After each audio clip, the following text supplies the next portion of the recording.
Welcome. ఇప్పుడు దాకా different videos use చేస్తున్నాను. అయితే రీసెంట్‌గా అప్డేట్ వచ్చిందనమాట.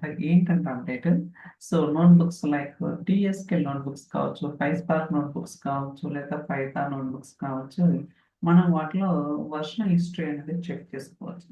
ఓకే. సో నేను ఆ అప్డేట్ వచ్చినప్పుడు జస్ట్ ఒక ఓవర్‌వ్యూ మాత్రమే ఇచ్చా గానీ ప్రాక్టికల్‌గా ఎక్కడ కూడా చూపించలేదనమాట. సో ఈరోజు దాని గురించి ఒక ఓవర్‌వ్యూ అనేది సింపుల్‌గా అండర్స్టాండ్. ఓకే. సో నేనైతే నోట్‌బుక్ అనేది ఓపెన్ చేస్తున్నాను. Let's start. ఓకే. నోట్‌బుక్ అనేది మనకు ఓపెన్ అవుతుంది. Let's okay. సో మీరు చూస్తే మనకేముంది?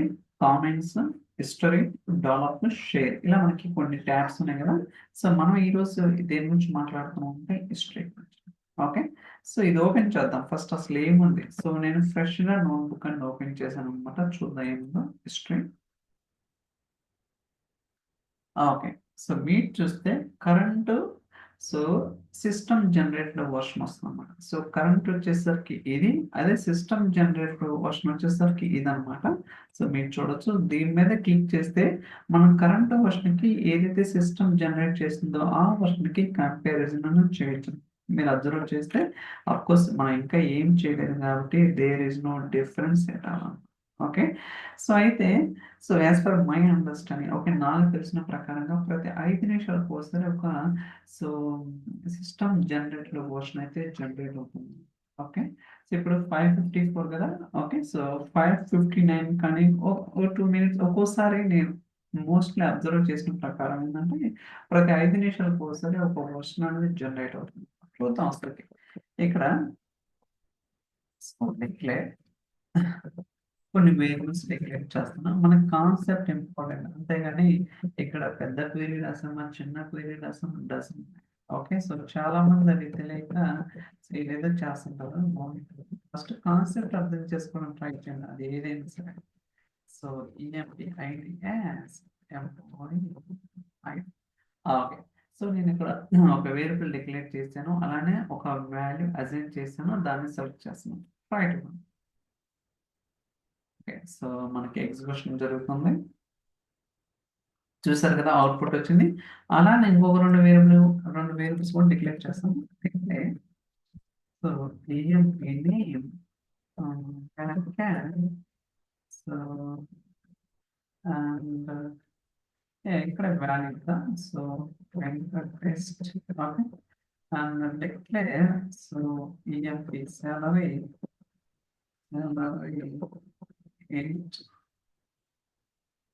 So select so EMP name as employee name,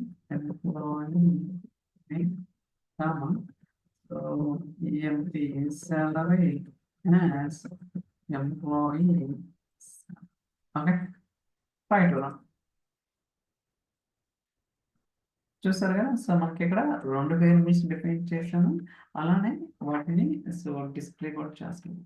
so ఇప్పుడు మనం హిస్టరీకి వెళ్దాం అసలు. ఎందుకంటే మనం కొన్ని చేంజెస్ అనేది చేసాం కాబట్టి ఇయన్నీ కూడా హిస్టరీలో ట్రాక్ అవుతున్నాయో లేదో వెరిఫై చేద్దాం. Okay. So go to history. చెప్పాను కదా! సో ప్రతి ఇప్పుడు ఎంత అయింది? సో 10:53కి మనకి వర్షనింగ్ అనేది జనరేట్ అయిందనమాట. సో 10:53కి ఐ థింక్ 10:58కి జనరేట్ అవ్వచ్చు నేను అనుకుంటున్న ప్రకారంగా. సో మీరు అబ్జర్వ్ చేస్తే ఇది system generated version. Okay. So ఇనీషియల్‌గా.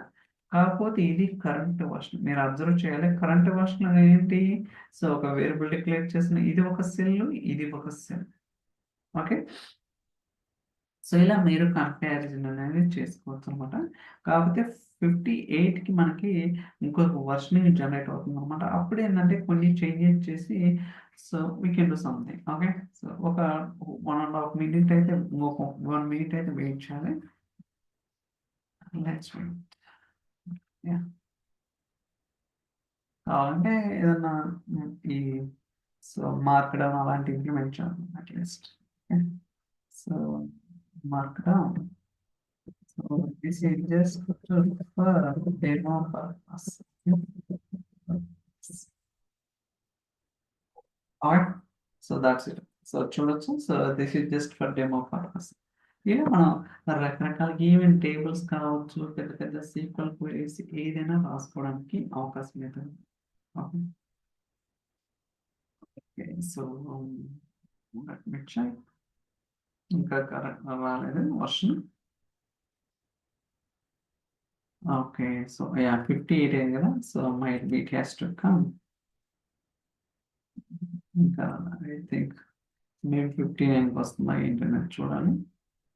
అంటే వర్షన్ వస్తే కరెంట్ దానికి ప్రీవియస్ దానికి మళ్ళీ కొన్ని చేంజెస్ చేస్తాం. అంటే కొన్ని సెల్స్ డిలీట్ చేయడం, కొన్ని సెల్స్ యాడ్ చేయడం.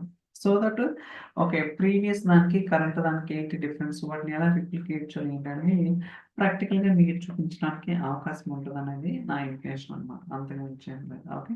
కాకపోతే నేను ఇక్కడ ఏమి ఎడిటింగ్ చేయగా ఎడిటింగ్ ఏం చేయను కాబట్టి మీరు అనుకోవచ్చు ఏంట్రా అని. సో ఓకే, రా కంటెంట్ అనమాట ఏదైతే ఉందో అదే ప్రాక్టికల్గా. No editing, nothing. I don't like. First of all it's a time waste process. Okay. Okay. చూసారా మనకి. సో మీరు అబ్జర్వ్ చేస్తే 1053కి ఒక వర్షన్ అనేది జనరేట్ అయింది. ఇప్పుడు 1058కి నో క్వశ్చన్ అనమాట. సిస్టమ్ జనరేటెడ్ చేసిన వర్షన్, కరెంట్ వర్షన్. ఓకే, రెండు కూడా సేమ్ ఉన్నాయి.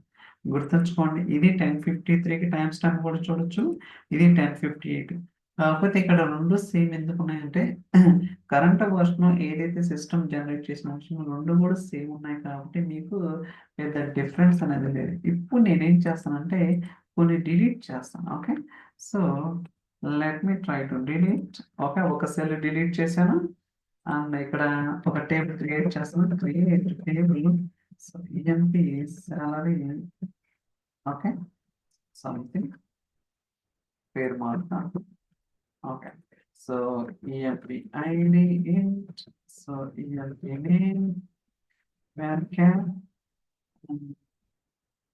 So EMP salary int. Okay.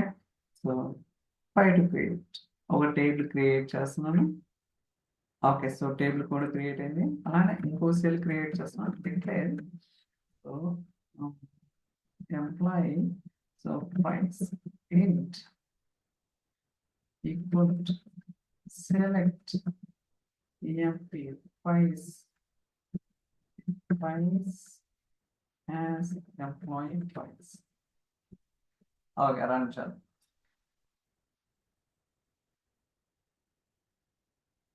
అలానే సో ఇది కూడా డిలీట్ చేస్తాం.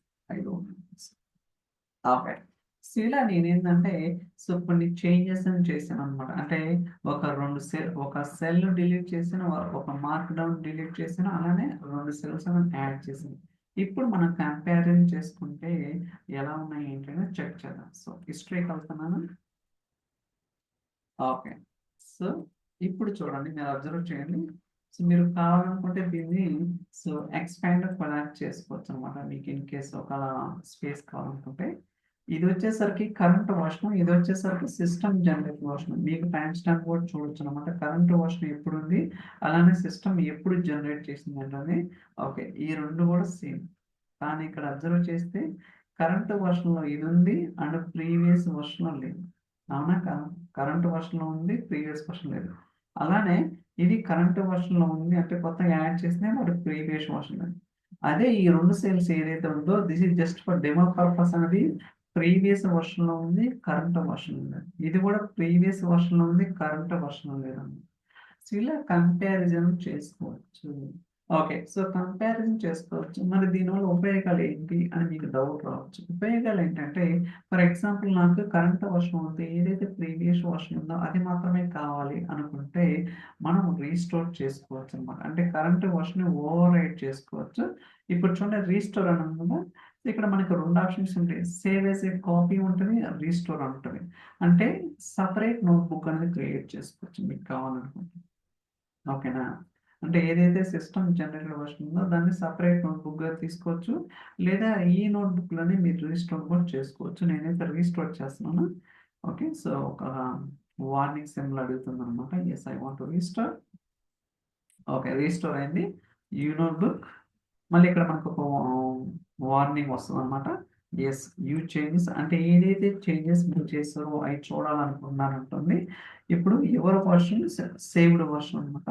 సో మీకు ఏది కావాలో అది ఇక్కడ ఇక్కడ కూడా మనకు ఆప్షన్ ఉంది. Save as a copy, save as copy, keep this version. అంటే కొంచెం కేర్ఫుల్గా చేయాలన్నమాట. ఎలా పడితే అలా చేయకుండా సో మనం ప్రాపర్గా అర్థం చేసుకొని ఏం చేస్తున్నాం ఏంటంటే we need to make sure that keep this version. Okay. So ఇప్పుడు అబ్జర్వ్ చేస్తే మనకి ప్రీవియస్ వర్షన్ ఏదైతే ఉందో అదే వచ్చింది. ఎక్కడన్నా టేబుల్ ఉందా? So this is just for demo purpose వచ్చింది. అలానే టేబుల్ లేదు, అలానే ఎంప్లాయ్ ప్రైస్ లేదన్నమాట. ఓకే. ఇలా మనకేంటంటే రకరకాలుగా ఉంటారు guys. We need to understand okay. So అర్థమైంది కదా. సో అలానే మళ్ళీ హిస్టరీకి వెళ్తాను ఇక్కడ ఇంకోటి యాడ్ చేసి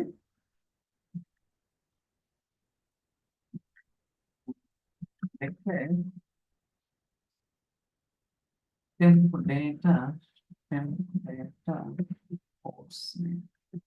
course name webcam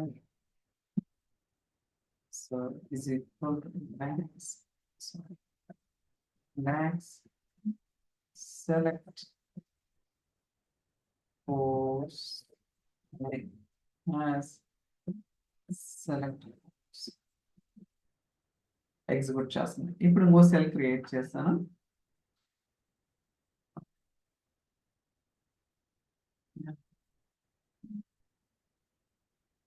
I think warehouse add చేయాలి. ఇది ఒకటి కొంచెం final data wear house.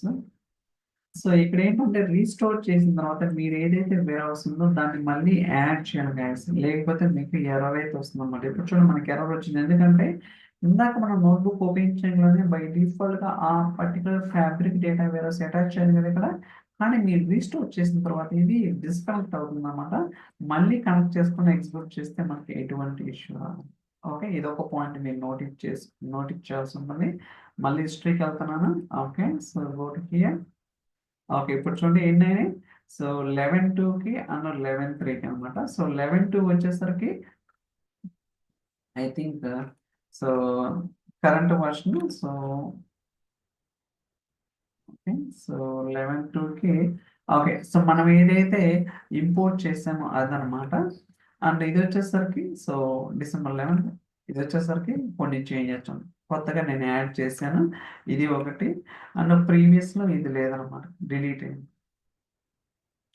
Mark down అని. ఓకే. సో ఇలా రకరకాలుగా మనకి క్యాప్చరింగ్ అనేది జరుగుతుంటుంది అనమాట. We need to understand. Okay. So try చేయండి కొంచెం. అలానే మీరు కావాలనుకుంటే మాన్యువల్ అంటే సో సిస్టమ్ జనరేటెడ్ వర్షన్ కాకుండా so okay. So this is just for development. Okay. So create మనకి సో వర్షన్ అనేది జనరేట్ అవుతుంది అన్నమాట. ఏదైతే కరెంట్ వర్షన్ ఉందో ఇలా మీరు పేర్లు కూడా డిఫైన్ చేసుకోవచ్చు. ఒకవేళ మీకు వద్దనుకుంటే డిలీట్ చేసుకోవచ్చు, ఎడిట్ చేసుకోవచ్చు. మీరు అబ్జర్వ్ చేశారో లేదో ఇక్కడ చూడండి ఎడిట్ అనే ఆప్షన్. అది ఇక్కడ అనుకోండి ఎడిట్ ఆప్షన్. ఎందుకంటే ఇది మనం క్రియేట్ చేసాం కాబట్టి పేరు మాత్రమే ఎడిట్ చేయొచ్చు కానీ వేరే చేయడానికి ఏముండదు. అంటే ఏదైనా పేరు డిస్క్రిప్షన్ ఏదైతే డిఫైన్ చేస్తామో వాటిని అయితే మీరు ఎడిట్ చేయొచ్చు. ఒకవేళ ఇది మీరు సేవ్ చేసే కాపీ అనుకోండి, అంటే వేరే నోట్బుక్ ఎక్కడ లొకేషన్ ఎక్కడ సేవ్ అవ్వాలి, అలానే ఏదైనా బిల్టిన్ రిసోర్స్ ఉంటే అది కూడా ఇంక్లూడ్ అవ్వమని చెప్తాను. సేవ్ మనకు ఒక వార్నింగ్ సింబల్ లాగా వస్తుంది అనమాట. It's okay, no problem. Okay. సక్సెస్ఫుల్గా సేవ్ అవ్వాలి. ఇలా మీరేంటంటే రీస్టోర్ కావచ్చు, లేకపోతే సేవ్ యాజ్ ఏ కాపీ కావచ్చు, లేకపోతే డిలీట్ చేయడం కావచ్చు, ఇవన్నీ కూడా మీరు పర్ఫామ్ చేయడానికి అవకాశం అయితే ఉందన్నమాట. సో మీరు కూడా ప్రాక్టికల్గా ట్రై చేయండి. ఖచ్చితంగా మీకైతే ఒక అండర్స్టాండింగ్, ఒక అవగాహన అనేది రావడానికి వీలుంటుందన్నమాట. అసలు ఎందుకు ఎలాంటి కేసెస్లో వర్క్ అవుతుంది ఏంటనేది మీరు ప్రాక్టికల్గా ఎక్స్పోజర్ అయిన తర్వాతే తెలుస్తుంది. అంతేగాని వింటే ఏమన్నది అనమాట. ఇప్పుడు విన్నాం అనుకోండి ఒక 1 వీక్ తర్వాత ఏంటో నోట్బుక్ ఇష్టం అంటే ఎవరికి తెలియదు ఫస్ట్. ఓకే. సో ఈవెన్ నాకు కూడా తెలియదు. అంటిల్ అన్లెస్ ప్రాక్టీస్ చేసినంత వరకు మనకి ఎక్కడ కూడా టెక్నికల్ అనేది స్ట్రాంగ్ అయితే ఉండదు అనమాట. వింటే చూస్తే ఒక 10 రోజులు గుర్తుంటుంది. దాని తర్వాత ఇంకేం ఉండదు. Okay. So thank you so much for watching. Catch next day. Bye.